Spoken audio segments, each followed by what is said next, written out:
What's up? What's up? What's up? I hope all of you are doing well. I know all of you are doing well now that you have graced this channel. Before I get started, please like, comment, share, and subscribe to my channel. And don't forget to click that little notification bell so you can be notified every time I upload a new video. So, yes, you guys, please excuse my lighting. I'm recording very late at night. And I typically don't record this late at night, but I've been trying to record this video for like the past hour. I recorded this video 4 different times and it didn't save. And I said, you know what? I'm getting frustrated, but I have to get this out because I feel like this is probably one of my most powerful videos that I have done. And I feel like it needs to be said. And I'm going to go ahead and say it. So, yes, you guys, my topic for today is going to be the science of violence. Now, this is going to be kind of a really detailed video, and I want to be clear in what I'm saying when I say that there is a science to everything. You know, we want to know the whys to certain things. Well, if you put things in a certain scientific perspective, you'll get the answer that you're looking for. So, with that being said, a few years ago, and this has been a while. This has been a while ago. I went to a church, a predominantly white church, and I'm not sure what the pastor was speaking on, but he he started talking about this scientific experiment, and I'm not sure what the scientist's name was, but he talked about this scientific experiment that was done on rats, and the rats were given was given a construct to live in, and it wasn't a whole bunch of rats at the time, but just a select few of rats that was given this construct to live in. They were given amenities, they were given everything that they needed to survive. And within a very short time, these rats started having a whole bunch of babies, and eventually, after being given everything that they needed, they had everything that they wanted, and they started having a whole bunch of babies. After a while, they began to destroy each other. They began to kill each other. And so when I heard that, it struck something within me. It struck a chord. I was like, what an experiment. What an experiment. So when you take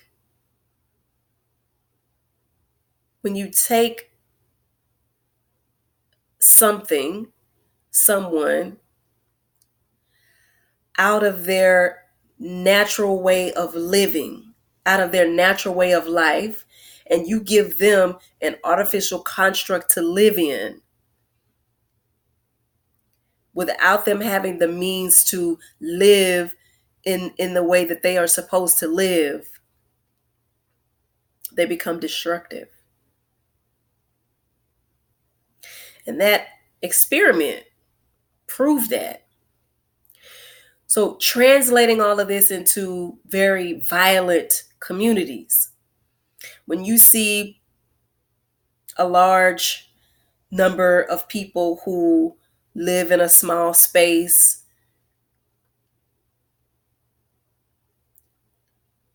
have a bunch of children,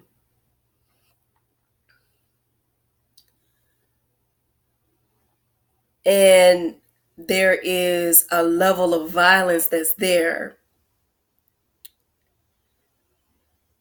we are living in the base level of the brain, our survival level. This is the part of the brain that is the oldest part, which is called most people say that it's the reptilian part of the brain. This is where our fight or flight nervous system and all of that kind of lie.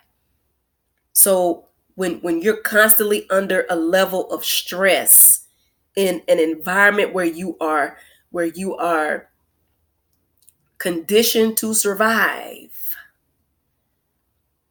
You are living on pure instinct. You don't have the ability to think.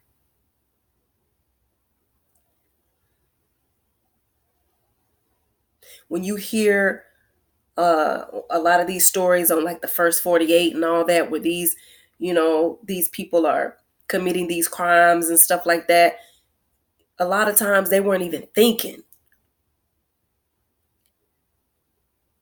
They really weren't even thinking. They were just on some straight up survival. And a lot of them don't even have a remorse for what they've done, because they're in the base level of their brain is kill or be killed. This is survival tactic.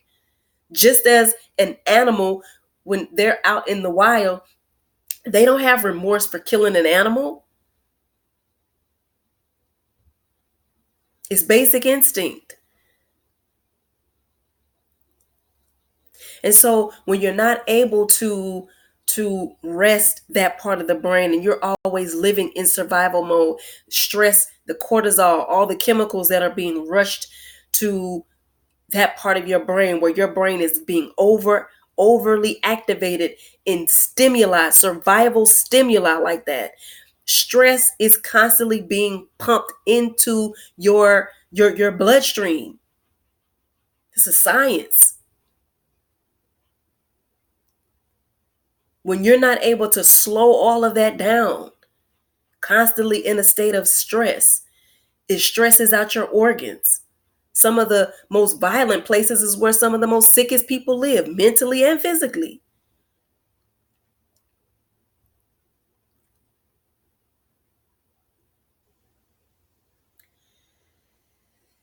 And so I wanted to come up with a meditation. And just based on a lot of the research that I have done, I just wanted to come up with and create a little short meditation for those of us who are living in this survival state of being, that we could do to ease our minds. So what we're going to do is um, we're going to breathe in for 6 seconds, hold for 3, breathe out, exhale for 6 seconds. And we're going to do that 3 times. After the third time, we're going to continue to keep our eyes closed, and I'm going to proceed with the meditation. Okay. So in for 6, hold for 3, exhale for 6. Okay. And we're going to do that 3 times. So relax. And I want you to inhale for 6,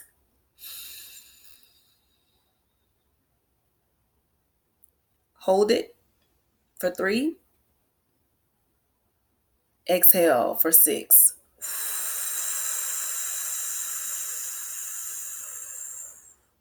Again, inhale,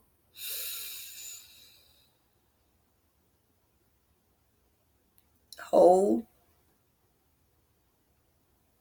exhale.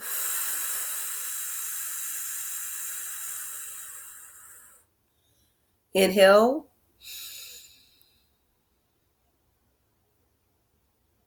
hold, exhale.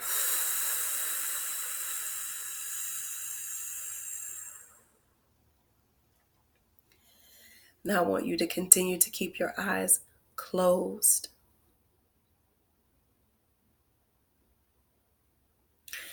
Now I want you to focus your attention on the front part of your brain. I want you to focus your attention in the middle of your eyes, your 2 eyes, that center point in between your eyes. Focus all of your attention right there.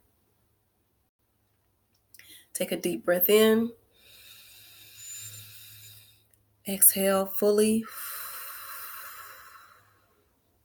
Now I want you to take a deep breath in, but on the exhale, I want you to fully relax all muscles in the body. Inhale. Exhale.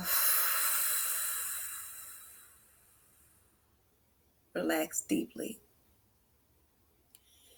Keep your focus in between your eyes. I want you to think about your immediate environment right now.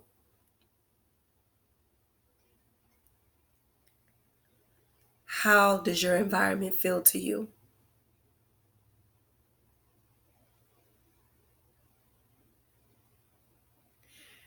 Now I want you to ask yourself out loud or quietly within yourself, what can I do to be greater than my environment?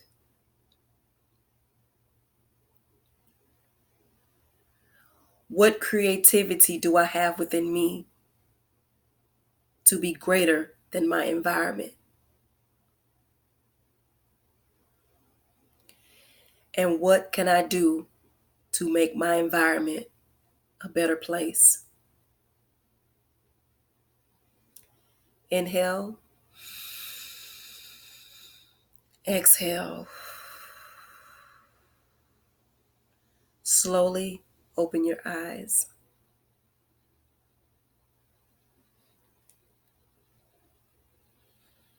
Doing this meditation, this simple meditation for 21 days is going to get you out of the base level of your brain into your frontal cortex, the creative center of your mind.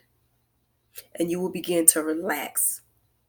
And when you are able to relax and you're able to create and think, when you shift your mind and ask yourself, what can you do? You are sending new synaptic connections in your brain to come up with the answer to that question.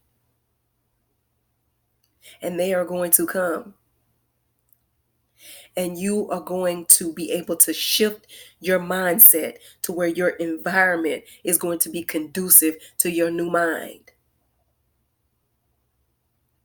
And this is going to be the beginning of ending a lot of this violence that's going on in our communities.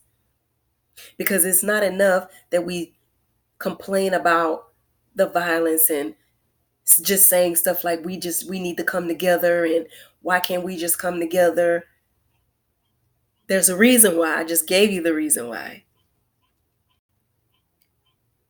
And until we get out of this base level hard program that we are wired into the creative centers to where we ask certain questions to ourselves to allow new neurons to fire off and wire in a certain type of way to where it produces the answers, new answers that we're looking for, to create a new world for ourselves.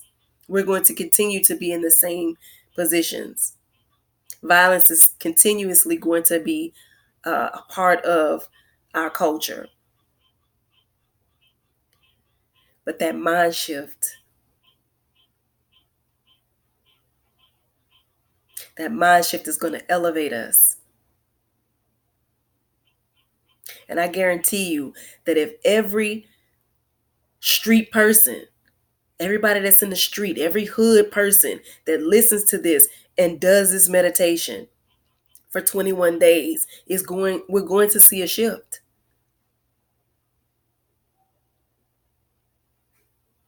It's going to be evident that this shift is going to be there.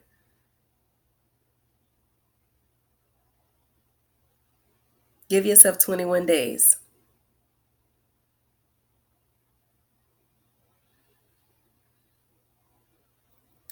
By doing this simple mental shift and getting your mind to ask yourself questions that you've never asked before and allow yourself to respond and give you the answers. And you'll be able to create. You won't have time to be in survival mode because you'll be living. You'll be living within your creativity.